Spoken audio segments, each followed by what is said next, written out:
Secular Gujarat ન્યૂઝમાં આપનું સ્વાગત છે।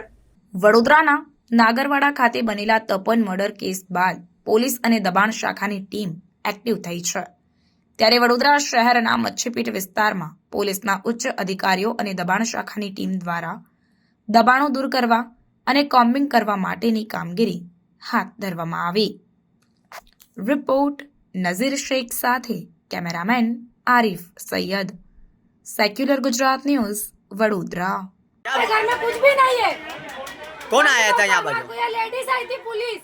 क्या कर रहा? ये सब हमारे घरों में सब पूरा ढूंढ के ना गए, उन्होंने सब चेक करवा के ना गए। पूरा हमारे घरों में कुछ भी नहीं है। આજે મચ્છીપીટ વિસ્તારમાં કોર્પોરેશન દ્વારા દબાણની કામગીરી હાથ ધરવામાં આવેલી છે। સાથોસાથ પોલીસ દ્વારા કોમ્બિંગ પણ કામગીરી હાથ ધરવામાં આવી રહી છે। બંને વિભાગ દ્વારા આ વિસ્તારમાં કામગીરી કરવામાં આવી રહી છે। સાથોસાથ બંને કોર્પોરેશન આ વિસ્તારમાં જેટલા પણ અસામાજિક તત્વો છે, જેટલા પણ વ્યક્તિઓ જે સમાજના શાંતિ દોડવાનો પ્રયાસ કરી રહ્યા છે, એના પર અમે લોકો જે કંઈ ભેગા મળી પોલીસની કેટલી ટીમો આમાં જોતરાઈ છે? આમાં ક્રાઇમ બ્રાન્ચની સાથે અને લોકલ પોલીસની સાથે અમે આમાં જે છે એ 100 માણસો છે, 8 એસઆઈ છે, 2 એસીપી છે, 2 ડીસીપી છે અને 3 પીઆઈ છે। આટલી ટીમો અત્યારે આ કોમ્બિંગમાં કાર્યરત છે।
સમાચારોની અવનવી અપડેટ્સ માટે જોતા રહો સેક્યુલર ગુજરાત ન્યૂઝ।